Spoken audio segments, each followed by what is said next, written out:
Hello, one and all. This is my view of that time Reincarnated Slime, Volume 19.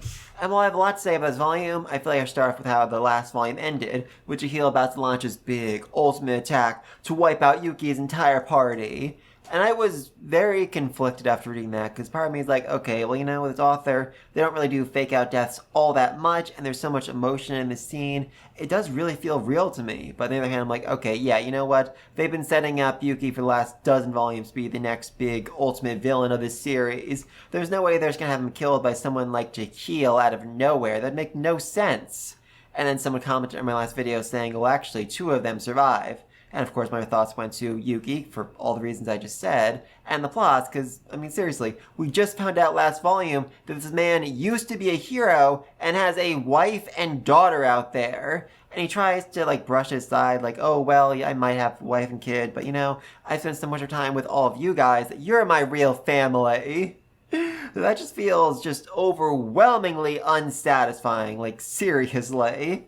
And yet, then this volume, despite the fact that those two would survive, the other two survive, Kaguli and Tyr, which, what the freak? Genuinely, what the freak? I'm holding out hope that these two are alive. I'm 90% sure they're still alive, with even CL being well, there is a chance, and Rimuru just cutting her off because Rimuru always freaking cuts her off. Seriously, man, how have you not learned yet? So yeah, I don't really know what's going on with them, but I'm still holding on to hope that Yuki's gonna come back and be the big final boss. Yay!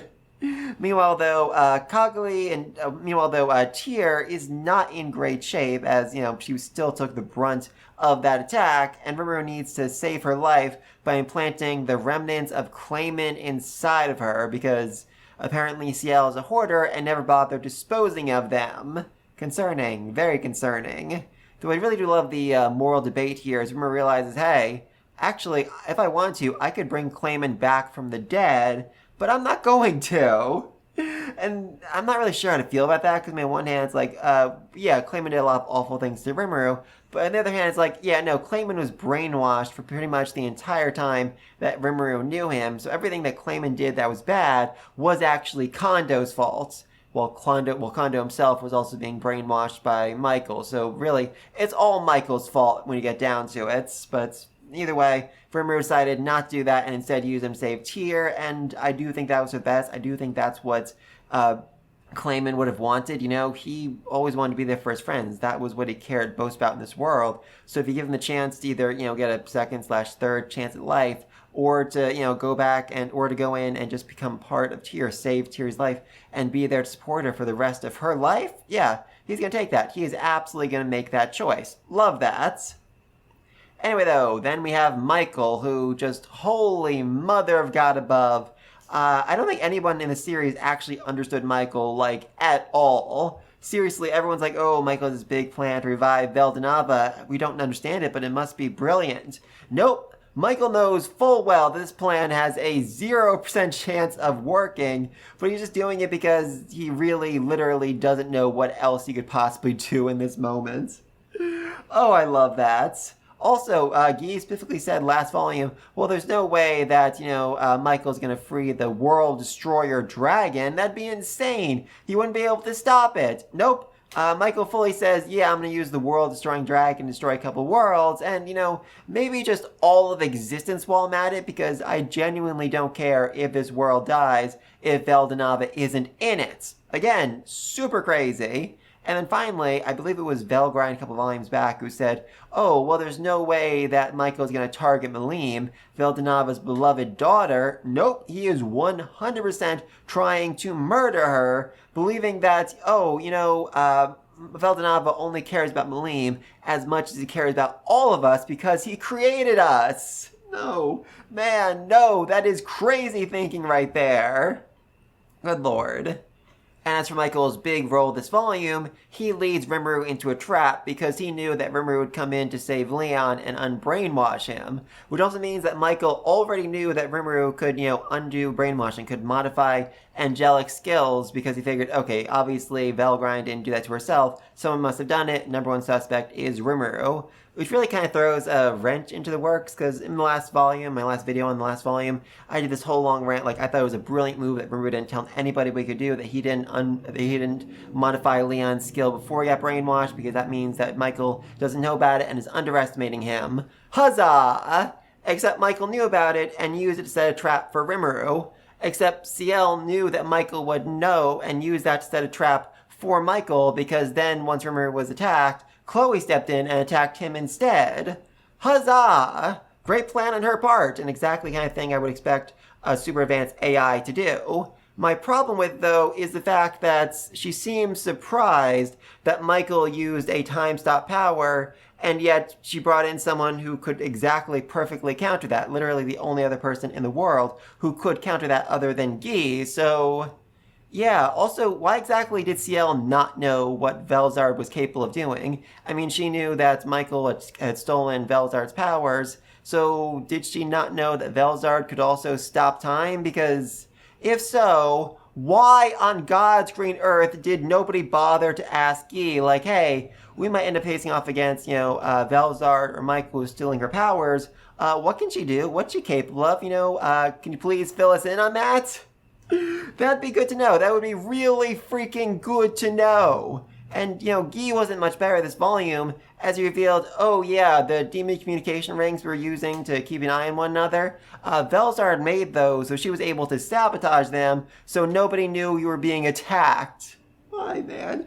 Why on God's green earth would you not think of that? Seriously, how dumb are you?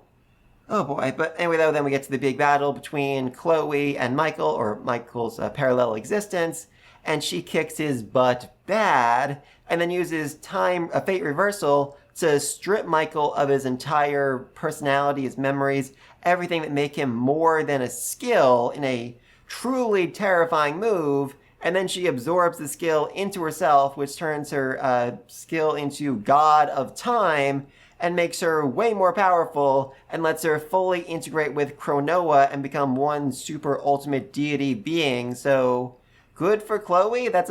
Honestly, this whole thing felt a little bit contrived as a way for her to get stronger, and I wasn't a big fan of it. I mean, honestly, I don't even really know how strong Chloe is already, so making her even stronger just felt like a really weird move on my part. I felt similarly earlier in the volume, or maybe later in the volume, I can't remember which, when Hinata got the Truth Sword from Damarda and his heroic factor so that she could then become a hero. And this was cool. I really liked her new power that let her basically predict the future, but, I mean, wasn't the whole reason why she couldn't become a hero in the first place because she had all that, unresolved guilt over kind of murdering her own father?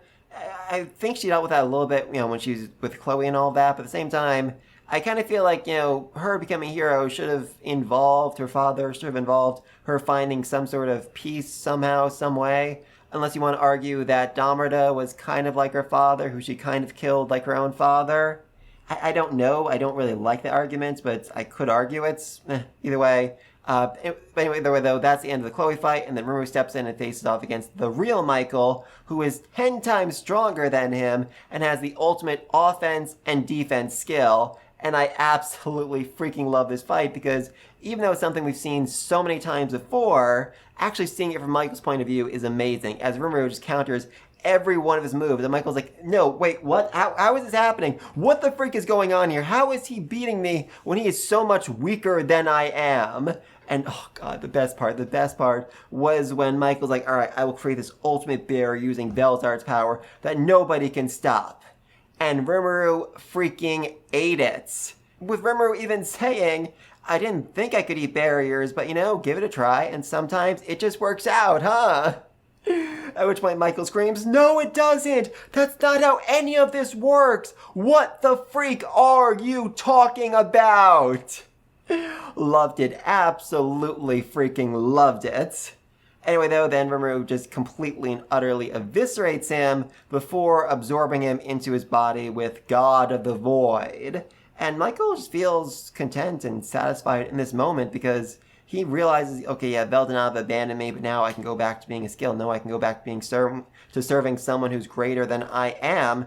And, Rimuru is kind of arguably Veldanava in this moment. I mean, Michael's, doomed plan was, okay, if I get the Draconic Factor of Velzard, Veldora, and Velgrind together, then I can summon forth Veldanava.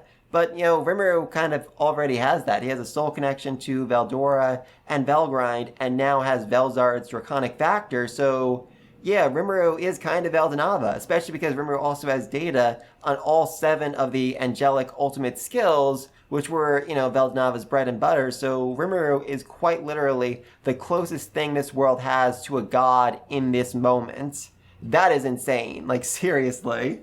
I feel like they have to put Rimuru in a coma or something next volume just to explain why he doesn't go out and just kick everybody's butts. I mean, nobody besides the world-destroying dragon could really be a true threat to him in this moment. I mean, Jagrul was unbrainwashed or brainwashed. I'm not really sure what's going on with him. But he basically led a rumbling out to wipe out the entire world. And it was basically said that Jagrul was only as strong as Veldora. So, yeah, I don't think Rimuru would have any trouble actually kicking his butt in a real fight. Curious. I mean, there is, like I said, the world-destroying dragon, who after eating Obelia's army underwent a harvest festival, or as this volume described it, a Halloween carnival. God, I hate this translator. And turned into a demon lord, turned into an evil deity with feelings and thoughts other than I want to destroy everything. Feelings like I'm happy that I get to go destroy everything. So that's concerning. That is very, very concerning. Oh no. But anyway, that was speaking of big bad villains who only crave destruction in the series. We also have Vega, who, started off this volume fairly typically. He got his butt kicked by Ranga, he ran away, ate his ally, he ran away. All typical things. But then, in the meeting with Michael and Feldway, he demanded to be made a stellar leader.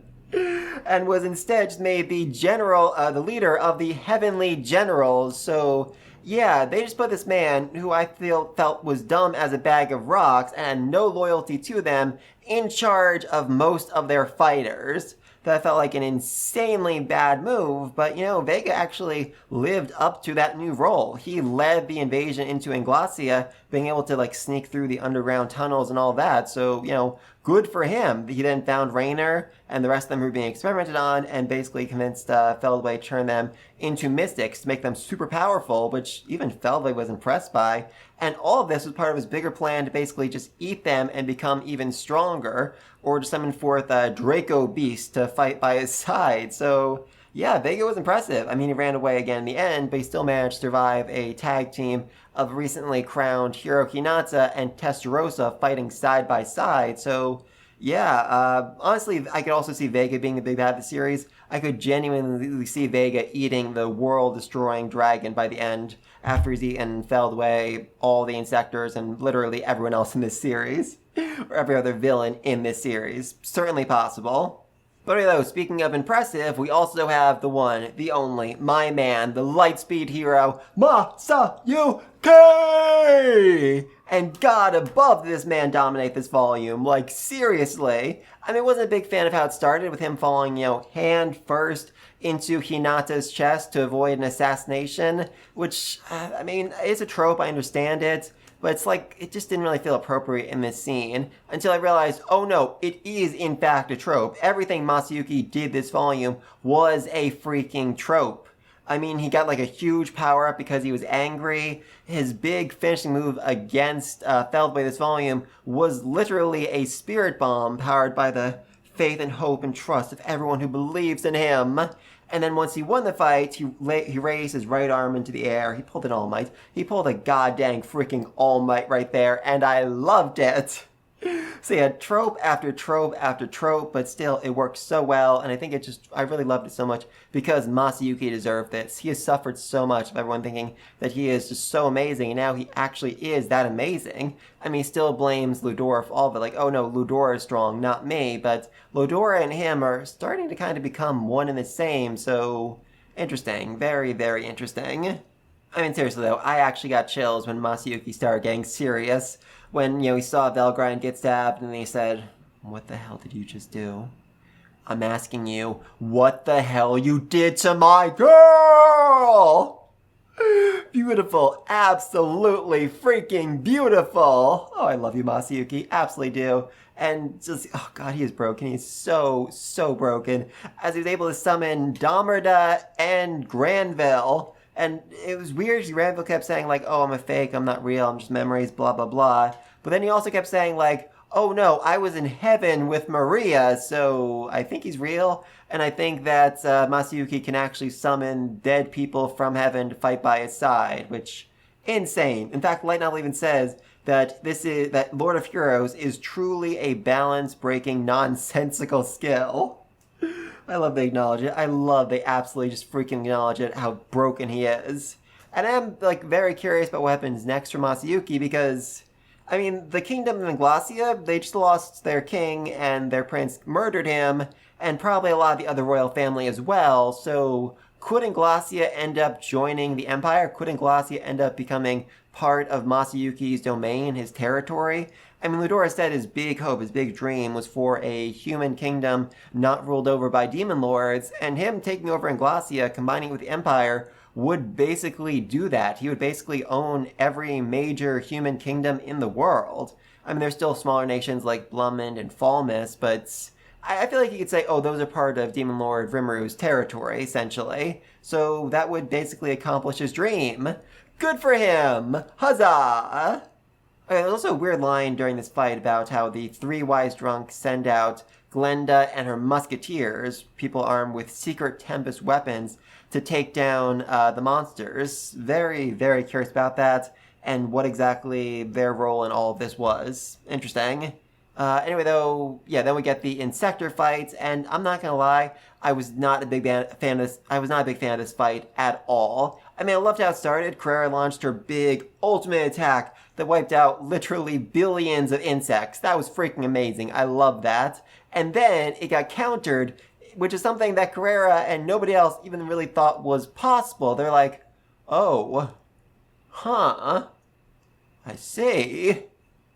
Love that. Absolutely freaking love that. But then the next step after that was everyone being like, all right, I'm going to figure out my opponent. I'm going to figure out my opponent. They all ran off like, I'm going to battle this general. I'm going to battle this general, blah, blah, blah, blah.